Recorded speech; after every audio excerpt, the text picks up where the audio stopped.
And when you're ready. Okay, if you want to start then recording. Yeah, we've started. Okay, brilliant. Well, hello everybody. Welcome to the Leicester Gallery, the Photography and Video and Fine Art Open Talk and Visiting Artist Series. And today we're very, very honoured because we have a flying star, come to talk to us, who's a very, very interesting curator, museum director, Polish art historian, Kasia Redzisz. Redzisz. Perfect. Kasia Redzisz. And you've Kasia's graduated in art history, didn't you? You did an MA in art history in 2007 in Poland, and you worked in MoMA in Poland, in Warsaw, and then the Tate Modern, and then the Tate Liverpool. And she finished at the Tate Liverpool yesterday. So today is actually a very historic day when Kasia's going to be changing jobs, and now you're the director of the Pompidou Canal in Belgium. When do you start doing that, director? I'm starting that on the 29th of November. Great. So you've got a week's holiday when you're floating with no job. Yeah, let's call it holiday. Yeah, I have a week of a break, which is exciting. Well, we're particularly honoured to have you because this is an artist series and we have a lot of artists, but it's so important to also, hear curators. Obviously, it's very, very important, and so everyone's particularly excited. And how we met is that you were curating at the Encounters Biennale in Romania, and you just selected my work as part of the show. So that was really, really brilliant to cross paths with you. So just before we start, I'll just say if you can turn off your cameras and sound, and then at the end you'll talk for about half an hour, and then I'll open it up to questions. You can start typing in your questions, I'll read them, but it would be really great if when you can ask your own question, turn your camera on, and I'll probably ask you all to turn your cameras on to give Kasia a round of applause at the end. So get out of your pajamas and turn your cameras on. Okay, great. So over to you. Are you going to share your screen? Yeah, I will share my screen, and thank you, Lala, for the invitation. It's a great pleasure because not only I loved working with all the artists in the biennials, and that talking about it brings me to a good space, but also the biennial it opened as the lockdown in Timisoara was started. So actually, it remained open to the audience, and the audience was able to see it and visit, and they did. But I wasn't able to come back. So the moment I opened, I left, and I feel that I didn't spend enough time with the exhibition, and those moments of talking about it really give me this moment of real appreciation of all the work that the artists did there. I will, before I start sharing my screen, maybe I will talk briefly about what the biennial in Timisoara in Romania is. So Art Encounters is an organization which is a non-profit set up by a group of private individuals. And every 2 years they organize a biennial exhibition, and in between those exhibitions they have an ongoing program of shows, but also of artist residencies. Quite an important center on the map of the region, because they really support the local, especially emerging art scene. And the mission of the foundation is to promote young talent and to promote most interesting practices from the region of Romania, of Eastern, Southern, Central Europe, but also to decontextualize and a bit maybe rewrite and bring to international attention the local art histories, so very frequently overlooked. So what I proposed for the biennial, thinking about what's the role of such an exhibition in the middle of Transylvania. Actually, Timisoara is in this west corner of Romania, at the very close to the border with Hungary, and it changed. Actually, this region was Hungarian and Romanian, and there were many struggles about this piece of land in the past. So it's quite an interesting kind of cultural crossroad point. But apart from that, it's not really a big cultural center. So what should be a biennial, what I expect from the biennial when I go and see it as a professional visitor in those distant places. And for me, the answer was always to see something that I haven't seen before. So not only the usual biennial suspects, the international canon of interesting young talent, but also something about the place past and history and the local scene. So it happens to coincide with the foundation's mission. So what I offered the foundation as my proposal for the biennial were actually two exhibitions. One historical, which was looking at the relationship between artists and nature in the region between 65 and 85, and that show stemmed from the presence of Sigma Group in Timișoara. Sigma Group was an experimental alternative group of artists and educators active in the city. There were some great art schools and architectural schools there, and they were the first in the region really to go outside and experiment with their art in nature. And that was both a response to kind of an oppressive institutional system of what was back then a communist country, but also it gave them an opportunity to invent new language with their students. So from observing that activity, I went on to research the topic of involvement of artists with nature or in nature. And that was a show which actually questioned our ways of being together within nature, with each other. And I was looking at alternative communities, so artists who would go and just live in nature as a commune, or artists who had very active and very conscious approach to ecology already in the 60s from the region, artists who were inspired by nature and just their practice was basically mirroring natural processes. There was a strong selection of ecofeminism as well. And this show provided me with this nucleus of perhaps a historical proposal of how to be together. And that question remained the framework for the wider biennial, which in its other component had a contemporary art show that I'm going to present, which mirrored the same topics and preoccupations as the historical exhibition.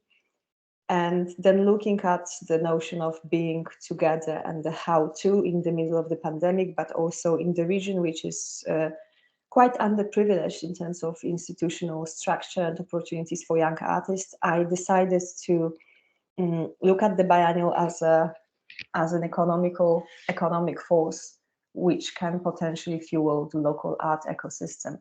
And now I'm going to share my screen. After this introduction desktop window, what do I have here? Can you see that?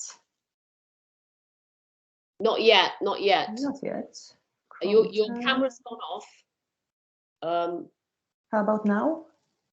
Yeah, something's happening. Yes. Oh, okay. Great, fabulous. So what you will see here is the part of the biennial, but also the most significant part in terms of scale. So the historical exhibition that I just mentioned was situated in a fairly traditional gallery space, a white cube painted green to counterpart the black and white colors of archival images which were featuring in that historical show. But that was a fairly contained, traditional, almost museum-like exhibition. The works were neatly divided in 6 sections. And then walking distance from there, we had the Transport Museum, and you can see the interior of that building on the first slide. And that was the venue for the contemporary part of the exhibition. And this idea that it will be a walking distance, that people will hopefully still have in mind the historical show while looking at the contemporary pieces, that was quite important for me in terms of making parallels And I will just mention that nowhere within the show those parallels were really drawn in the text. So I didn't want to be too didactic about those approaches. But what you see here already hopefully indicates certain affiliations between the two shows. So the sculpture, this one here, the sponges and the metal and the caramel, as you will see, that's a work by young Polish artist Agata Ingarden, who in her practice is inspired by natural processes and mechanisms and substances. So her sculptures and installations evolve. They look like those strange science fiction, post-humanist creatures, and they change all the time. So basically the core of the sculpture is made of cooked sugar, of caramel, which just leaks, and it's really sticky, and the sculpture looks almost like being alive. So that already introduces this very strong connection to nature and questioning what is animate and inanimate matter. That's another take on the sculpture and some other works. The sculpture piece in front on that slide is a work by Anna Hulachova, a Czech artist who grew up on a farm and actually still lives there with her family. And she very actively cares about the land and our relationship to the land. And much of her work looks at the mechanisms of food production and the kind of the damaged ecology of food production and the kind of consequences of big corporations coming and owning the land and not caring about the land. On the other hand, she's very much interested in social realism, and what she does in this work, which was originally included in Eat the Earth exhibition in Brno in Czech Republic, is this utopian moment when those almost like social realist figures, so the utopia of modernism very much alive, are in the perfect sync with a machine. What you can see now, it's a leak collecting machine. And that's her comment on how kind of manual labor combined with mechanical labor could look like if we would get the food production economy right again. And in the back, what you can see in the background there, and let's keep it here, are Lala's photographs from her iconic signature High Stack series. And I think Lala, you've been doing those photographs for over 30 years now. Yeah. So correct me if I'm wrong, but as far as I understood from our conversations, you left Albania, Kosovo, so the region, as a child, and you came to England with your mother. You studied at the Goldsmiths University in London, and then towards the end of that period, there was this need of reconnecting somehow with your identity, with the place when you were born, and you find a way to do that through photographing those really monumental forms of high stacks, which are timeless. We know that we know them from our lives. They have been changing for the 30 years, but yet their forms are determined not only by humans, but also by animals who eat of them, by nature, by elements. And also what they mark is the very complex and wounded territory of the Balkans. So there is this apolitical presence in this political confusion that is often associated with the region. And I use those photographs as a kind of frame for the exhibition. So they don't only appear here in this place, they were present throughout the entire show, just to locate this show geographically, just to remind that we're looking mostly at artists from this region, and this region has a certain legacy to it. And those works were shown alongside the film by Suzanne Husky, who's a French-American artist dealing with agriculture. And she actually interviewed an agriculture specialist talking about the issues within agriculture in Romania today. But as her bigger project for the biennial, she designed a community garden in a fairly remote part of town. And I'm not showing the photographs because it's fairly unspectacular these days, but we hope that the plants will grow and they will be well taken care of. That's another shot and another view of the space, already luring you to go deeper into the exhibition, I should also mention here that because our interest was in nature and in mechanisms of living together with nature, sustainability was a big topic for me. So all the constructed walls that you can see here are actually recycled from various previous exhibitions, from wood from various previous exhibitions in the city. So they were far from being perfect, but they didn't cost the environment that much. The painting that you see on one of those walls is a work by Didier Mefile, and she was commissioned to do it in the response of the biennial's topic. And you can see a cactus orgasm there, which very much speaks again to this like living nature of nature and of the sensual pleasure that we can get from being with nature. That's another shot showing you the wider plan. It's really difficult to walk around the exhibition with pictures.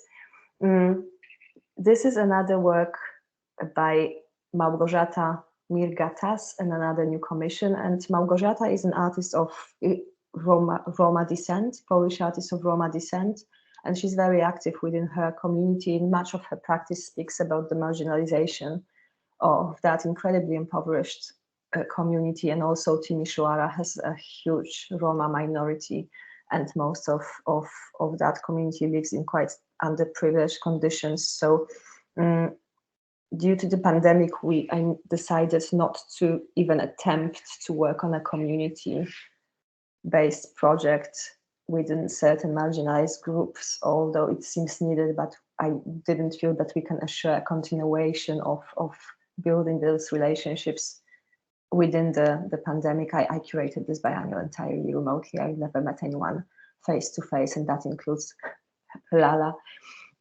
Małgorzata is an artist who I knew for quite a few years, and I actually met her during the previous edition of this biennial. She works with textile, and for this, as a new production, I asked her to explore something else, and she made those figures made of wax and coal, also in response to this interest in nature embedded in the show. And wax in the Romani culture obviously has this meaning connected to the future and how we see the future. It's almost like a magic substance, whereas the use of coal in this instance was a reference to the huge mining industry in Romania that is being shut down at the moment by the government in search of more sustainable sources of producing energy. So these are the figures called Yangaro, and they mimic those apotropaic totems from Małgorzata's culture.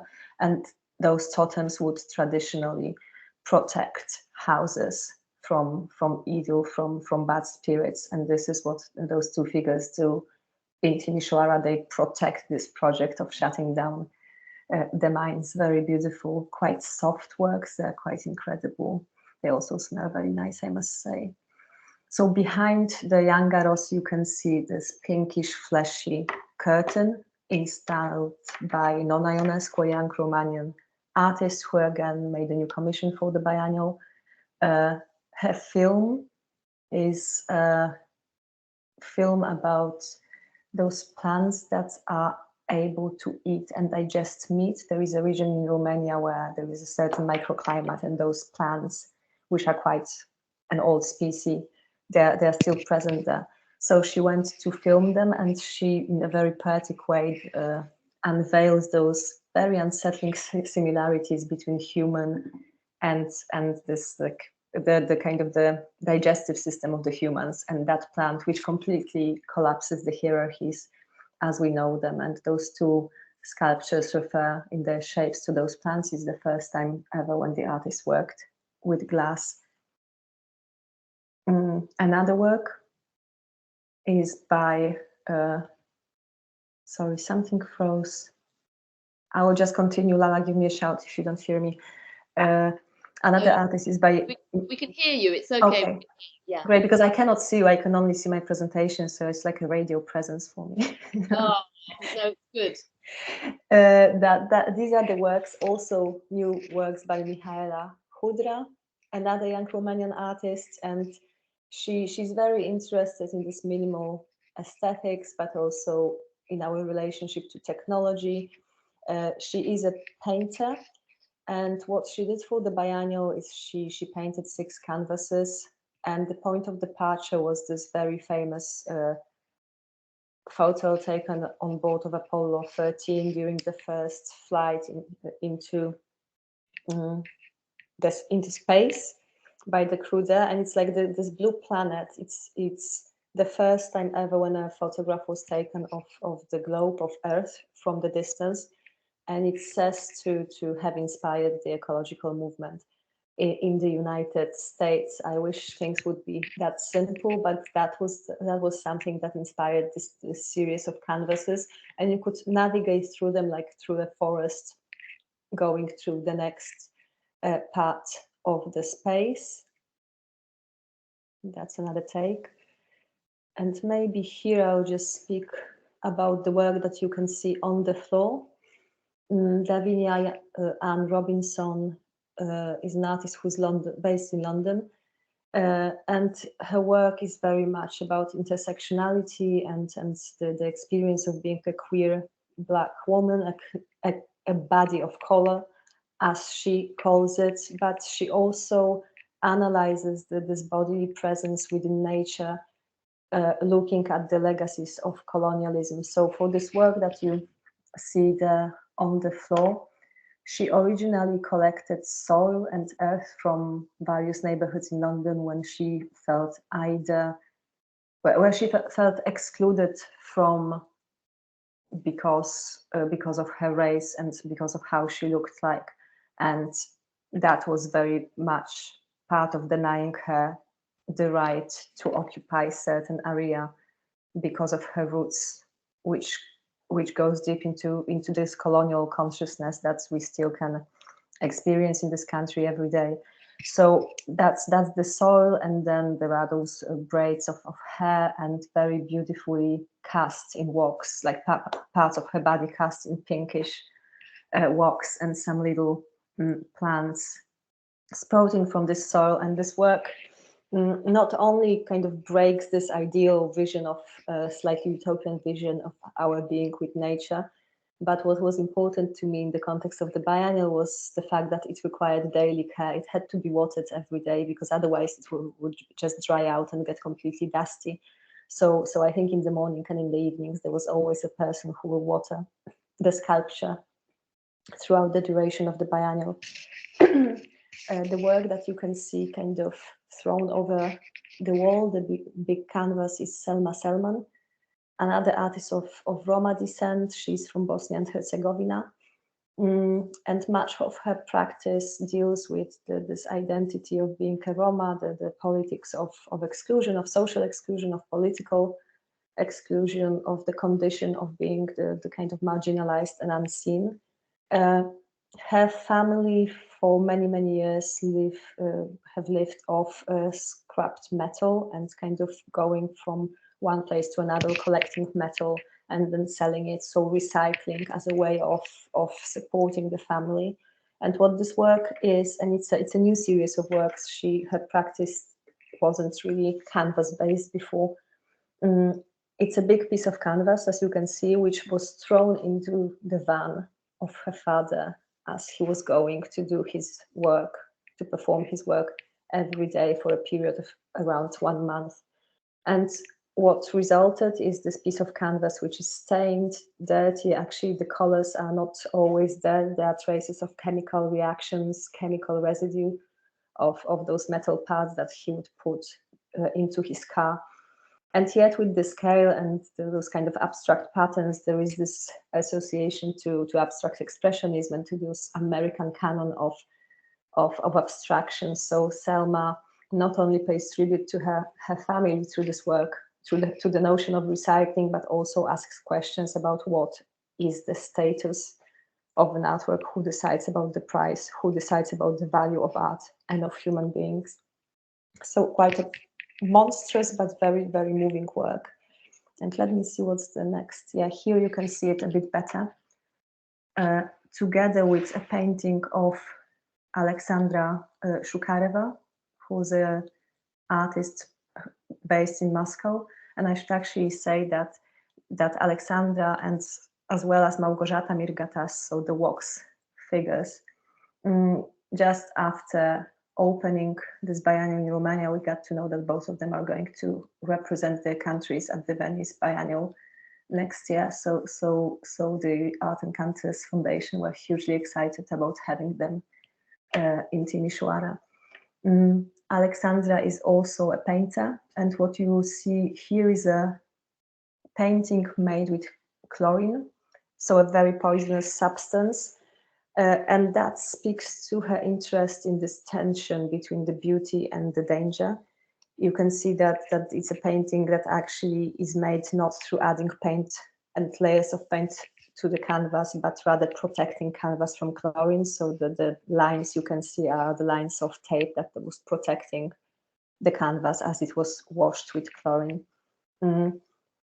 Alexandra works in Dubna, outside of Moscow, in a little hut, in a dacha, immersed in nature, but also in the town that is home of one of the biggest, if not the biggest in the world, nuclear research institutes. So that again influences her practice, her thinking about nature at the edge of something incredibly dangerous.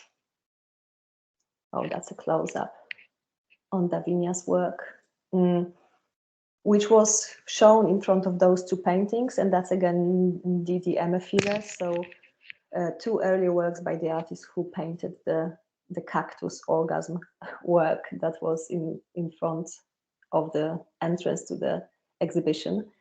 One of them, rehearsing death, shows those still motionless figures sunbathing or maybe dying, very much in this transitional moment. And landscapes in Didi's practice usually have this cosmic meaning. She's a very religious person, and that series of works, such as Rehearsing Death, was painted after the very premature death of her sister, and she created a series of paintings when she would set herself and her sister within this cosmic landscape as a kind of a meeting point between life and death. And the other work, which is called Roaming, it's a registration of the dream that Didi had when she was walking through this phantasmagorical landscape in search of her sister.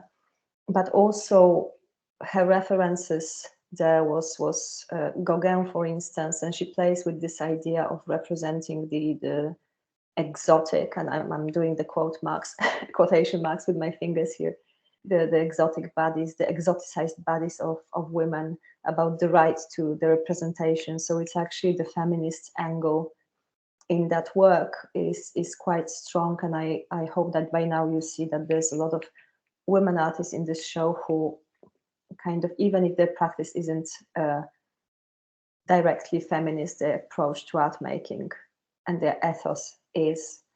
And the other aspect of the show is that most of the artists that we included have some sort of community or charity-based practice in their life, which may not manifest itself as in art that they create, but definitely is a very big part of how they live their lives and how they see themselves as fulfilling their roles in the society.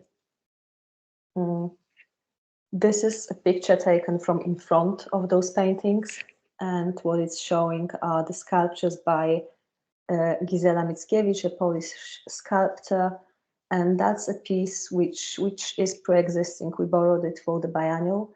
It's from the exhibition called Gazes.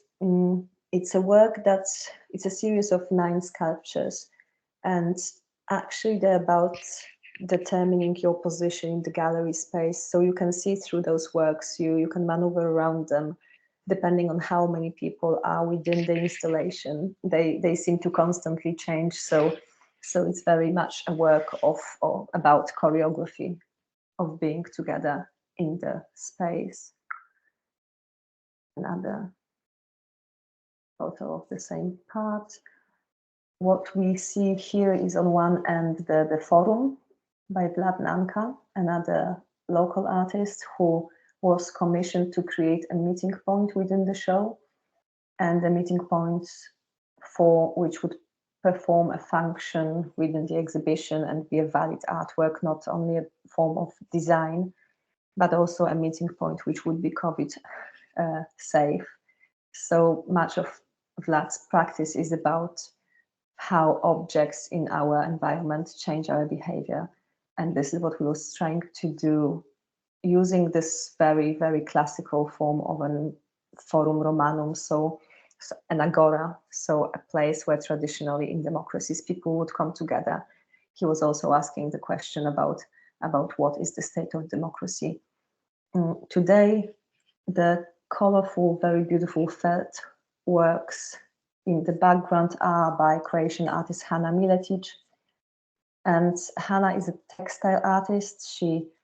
She's very much interested in Ani Albers and very much interested in the politics of weaving. But for this particular work, actually, it's a work done collectively with women from various immigrant backgrounds who all gathered at an organization in Brussels where Hanna is based, called the Globe Aroma, which is a center for welcoming the newcomers. So basically, I'm a charity working with refugees. What the charity organized was a safe space for women of very different backgrounds and very different immigration statuses as well. So some of them being in the country illegally. And Hanna ran the felting workshops with them. And through that joint labor, doing those pieces, people started to talk, they started to have dialogues and discussions about their cultures and their traditions. And for Hanna, this is what those pieces really reflect, the fact that within this diverse, colorful, that the society as a whole is diverse and colorful and yet can exist seamlessly. And another strong feminist position, it's a duo of sisters from Prague called Dostalkova. They both approach art as social practice. And so there's much that they do in terms of animal rights or in terms of food waste as activists, but in their visual art practice, they mostly focus on analyzing the language and the visual style of activism. So what they propose with this work here are those very sleek costumes and on very sleek bodies, very much associated with fashion industry, and they do photo shoots for fashion magazines and collaborate with brands, because what they try to explore is to see if activism can be not only this radical movement, but a kind of way of life which is accepted and adapted by wider strata of society. So here is just it's a selection of 5 videos showing women wearing very different costumes and quoting lines from conversations with animal rights activists or people who pretend to be like them. Well, that's another take on that forum. And I'm introducing here the last section of the exhibition. The 2 pink figures are by Valko Chobanov from Bulgaria. And again, 2 new works made especially for the biennial. As quite a few artists in the exhibition, Valko were given a small, quite modest production budget, said that actually he doesn't need a production budget because he only works with found objects and materials, and he wouldn't like to add anything new to what already exists in the world. And that's his notion of sustainability and being respectful to the planet. So he did those 2 figures with found objects, and you can see that there's like salt and makeup. They're actually large parts are made from Himalayan salt. And they refer to the beauty, to the health industry, to companies like Goop, who actually sell this healthy lifestyle almost exclusively to women. So most of the marketing campaigns associated with the healthy way of living are targeting women. and very often they have this dubious ethics, for instance, behind the Himalayan salt, which is allegedly much healthier than regular salt. What the companies never tell you is that the labor conditions and the pay for miners who go and extract this salt are really, really low and terrible. There's makeup and mica, which actually have toxic substances in them, and so on. And what you can see here on the wall, the pink text, is actually a brilliant fictional interview that Valko wrote between a fictional journalist and the fictional founder of such a company, really unveiling the whole absurd behind the approach that this person represents. So he challenges this idea of health and the feminine a bit. Here are some paintings by Dominika Kowynia, a Polish painter. And as I mentioned throughout the exhibition, I was trying to point to works which would be a nod to this historical moment, and that's just one of them.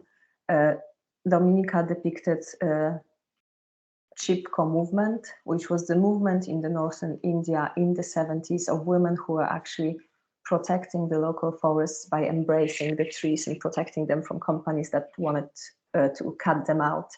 So Chipko means actually to embrace, and this movement prevailed till these days, and there are now associations based on this movement protecting the seeds, protecting the rivers. But Dominika very much pays homage to women of that group, and the historical moment corresponds brilliantly with the another exhibition and the time frame that I'm looking at there. Iva Lulashi, a young Albanian painter whose sources are very much in porn industry. She's interested in how female bodies are represented, but there is an entire series of works where she represents women in nature, kind of reclaiming their sexual freedom. So nature as this empowering environment. And finally, an installation by Agnieszka Brzeżańska, who's a Polish artist who has been dealing with nature and ecology for the past 20 years. You can see this spectacular piece of fabric, which is called the Vistula fabric. And every year Agnieszka organizes a residency program on the boat. And artists would go on the boat and they would stop and work together. And this piece of fabric actually was made collectively in the river that they were navigating through. The selection of pieces in ceramics just reflects a larger part of her practice. She's very much interested in clay as a natural substance, and the little iPads there just document the process of creating the Vistula fabric. And behind that work, I'm not sure, let me see. What can you see there on the red screen? And actually, it's quite a powerful, alarming presence, and you can see this screen from the first moment when you enter the space. It's a work by a Kosovo collective called Have It, and there are two sets of two sisters there, and they deal with various social taboos in their native region, and one of the social issues that they are dealing with is the domestic violence and violence against women. So what they did for the biennial, they worked with one of the non-for-profit charities in Timișoara who deal with similar issues, on gathering names of women who were beaten to death by their husbands and partners despite reporting violence to the police repeatedly. And what this work is just literally it gives you a name and the circumstances of the death, and moves on in this very bleak, to the very bleak next message. And that slightly undermines this maybe a bit hippie joyful last section, reminding us where we are together as a society still these days. There is a cinematic space at the back there behind the curtain when we presented works by Jura Szust, who's a filmmaker from Belarus, and he very much refers to the current political situation in his country through a series of films where young people kind of the clubbers go on to the forests and start to search for mythical plants and try to establish fictional utopian community. So that was the exhibition there in the Tram Museum, and I will only show a couple of more images in another venue, just to indicate how those venues were connecting to each other. That's another work by Gizella Mitschevich, so the sculptor whose works we had at the Tram Museum.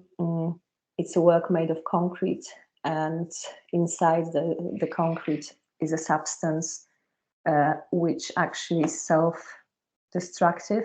So in the series of very unspecular microscopic explosions, this sculpture actually was destroyed throughout the biennial. But on the other hand, Gizella also used the self-repairing substance, which contains bacteria, which the moment the work cracks and it gets humid, the bacteria are waking up and produce some calcium-based substance which should glue it back together.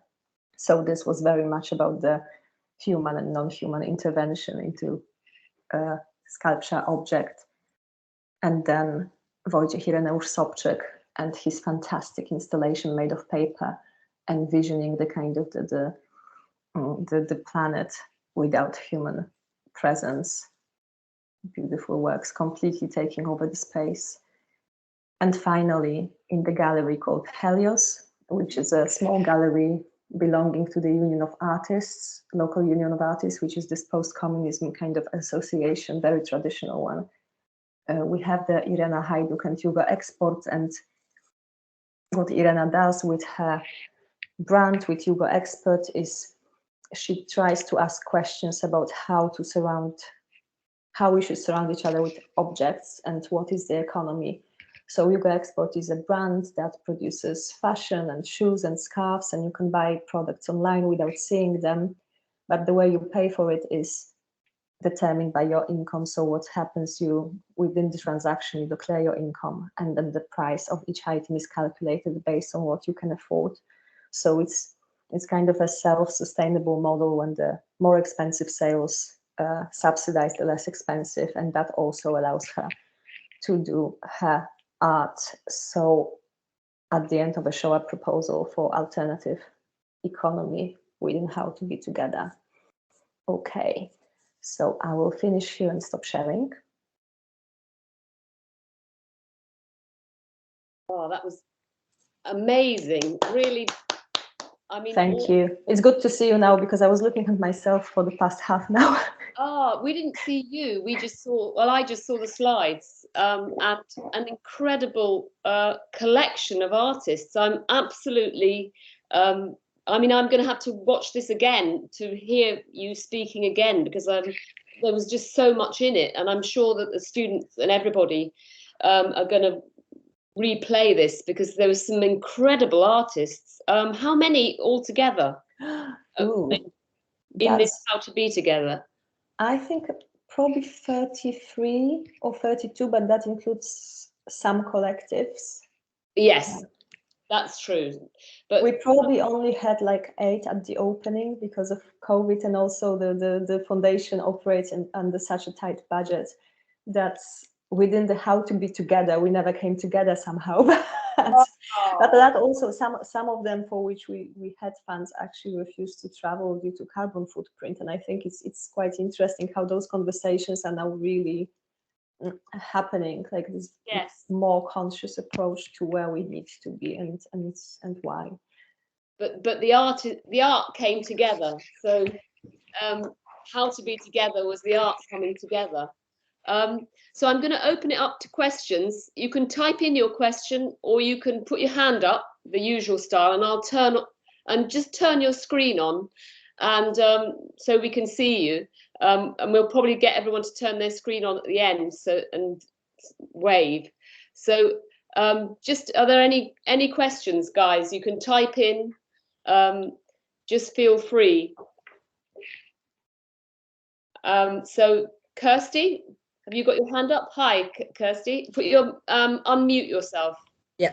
Hi. All right. Hi. I think it's Kasia. I can't remember your name. So thank you for that. Really, really really interesting. I've got lots of notes, but there were two things really. One was kind of more an observation, and one was a question.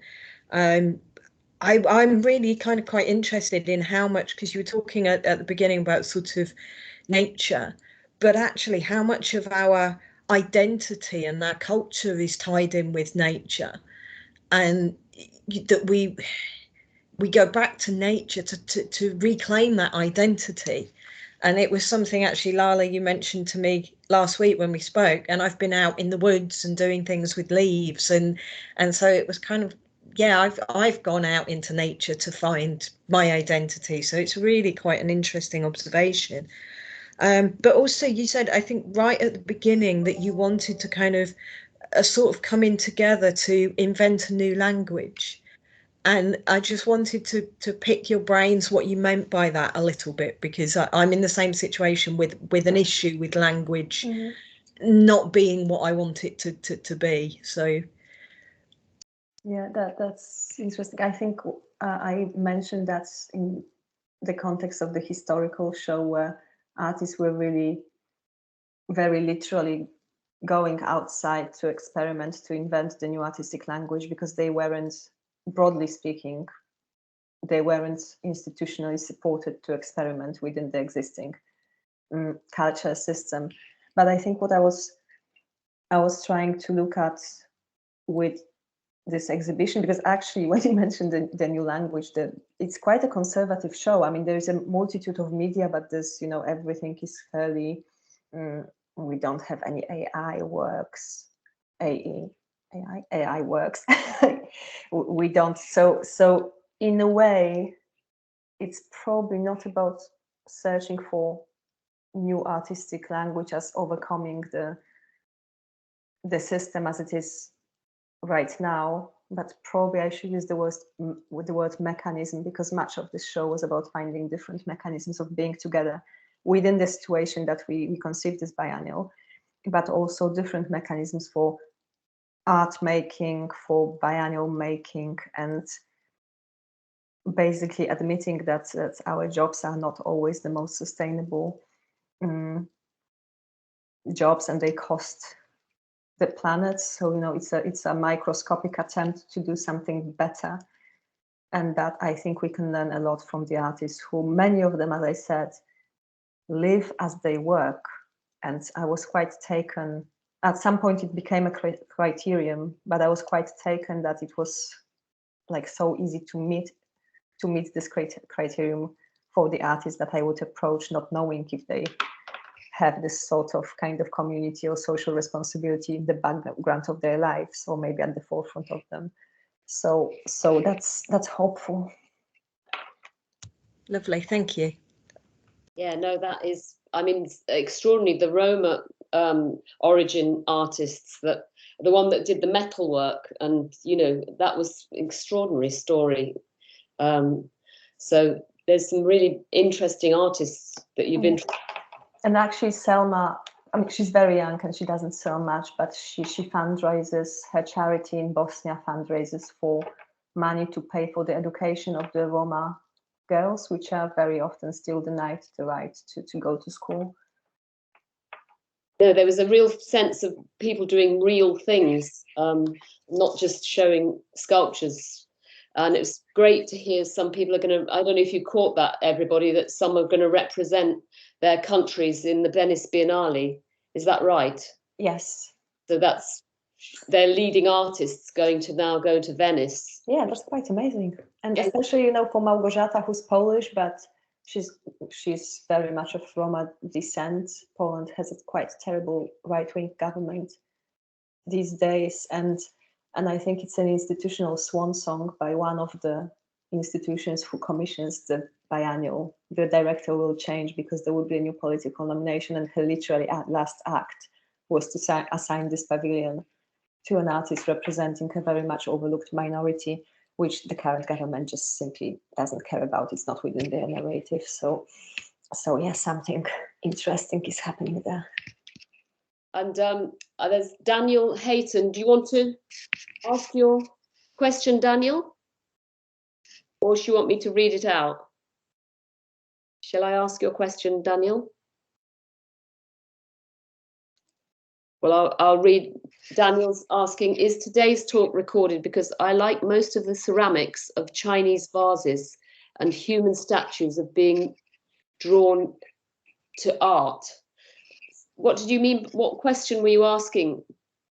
It is recorded. Yes, it's recorded.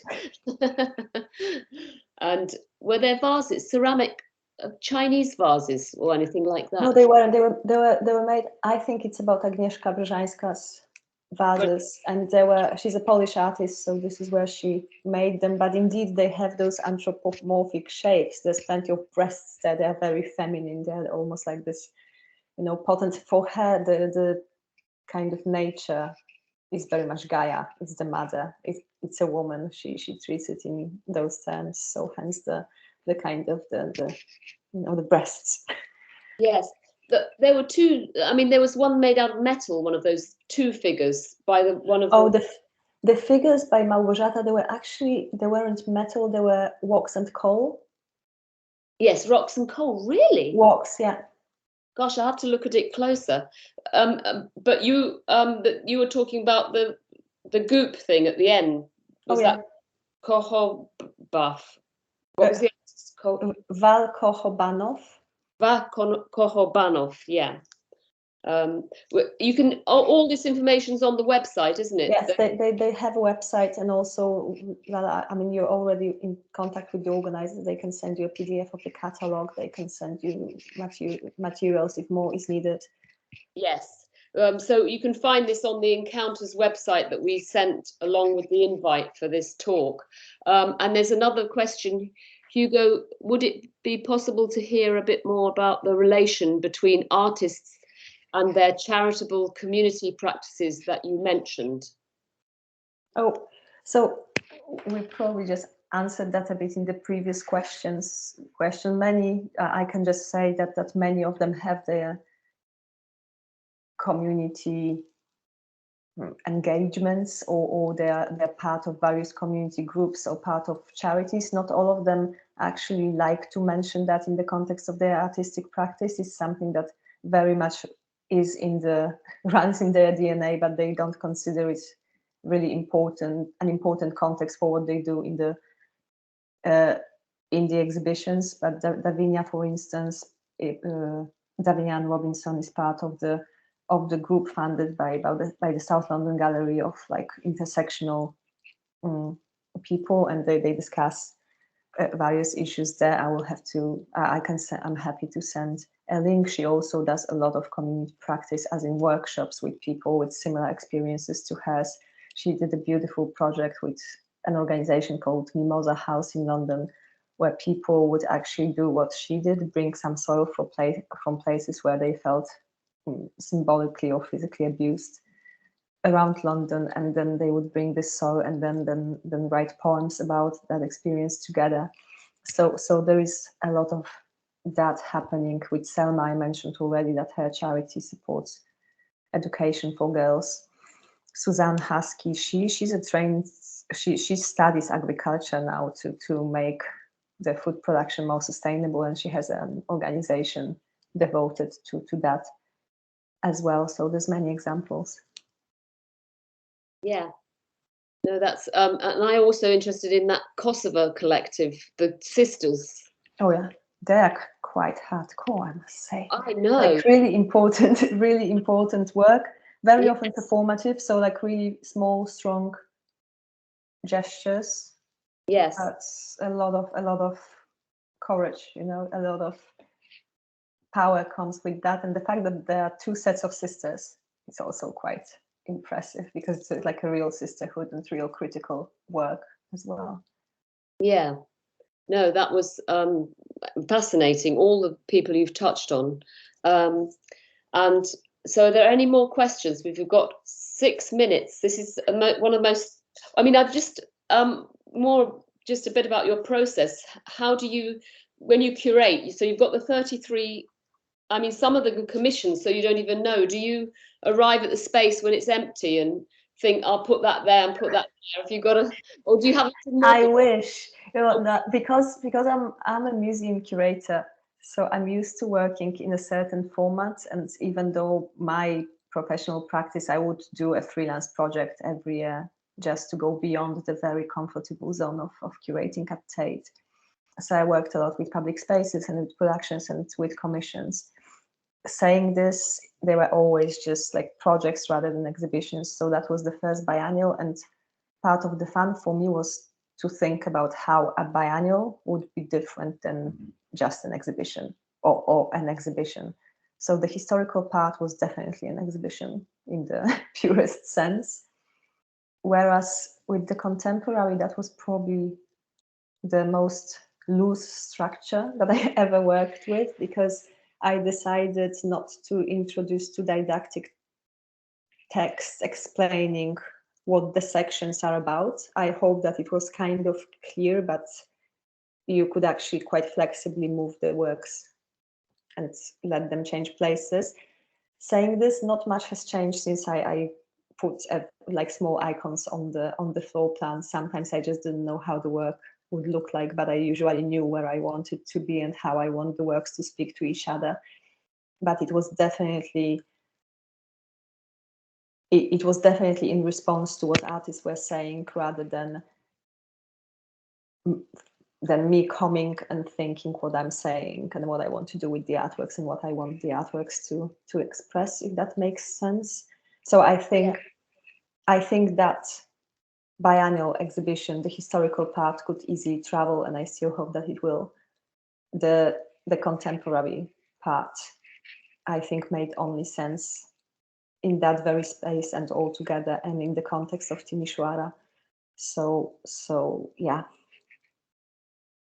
I think that it was, I love the way you put Anna Lechova's work and my work. That absolutely talked, it added, there was a real conversation going on.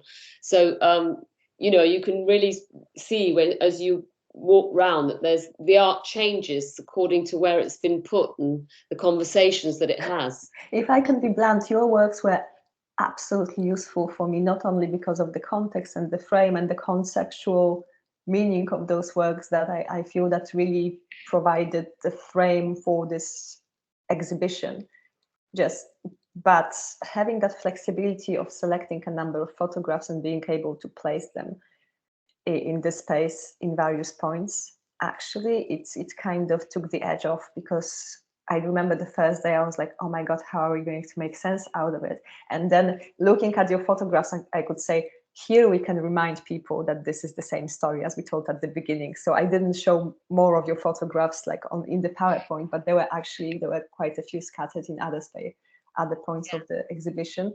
And it was really helpful to have that flexibility, and it would really make the exhibition more coherent somehow. Yeah. Oh, well, thank you. Oh, well, that's great to hear. And I think we'll round up now. I know a lot of people are wishing you well in your new job, and we all want Thank you. And we'll be coming to the Pompidou, keeping an eye on it and see what you're up to. I'll spread that PDF. I'll get the PDF and spread that out. So just if you want to, can you see the participants? I mean, if you want to just switch your cameras on and give Kasia a really good, wave goodbye before you go. Do just switch them on. There you are. Oh, look, you see, there's a real. Thank you. Very good. Thank Great. you so well, much. Thank you for your time, and thank you for the invitation once again. Bye. Oh, thank you. Kasia will go, but I'll just say to everybody, next week at 2:00, we have more artist talks. So keep your eyes focused on the gallery, the Leicester Gallery website. Is that right, Hugo? It is. It will be the same link, and it is. Yeah. Kush, who is a local artist, talking about her experiences of practice. She's a DMU graduate, and she will give a kind of an insight in how to sustain yourself as an artist in Leicester or beyond in the years after you graduate. So, and she's ace and lovely. She has a really interesting practice herself as well. And that's So 2 till 3 on the same link, but there will be also more publicity going out around it. I'll be emailing you all, and also and then you've got some at 6 o'clock as well, but just keep your eye on other dates. Is that right? Actually, this term, they're all the afternoon slots, 2 till 3, and then we will have evening ones, which also have a live component as of the January term. Okay, brilliant. So thanks for coming, everybody, and thank you, Hugo, and Nisha as well. Thank you for helping. Yes, thanks so much, Lala. That was amazing. Thanks. Oh. Bye, everybody. Bye.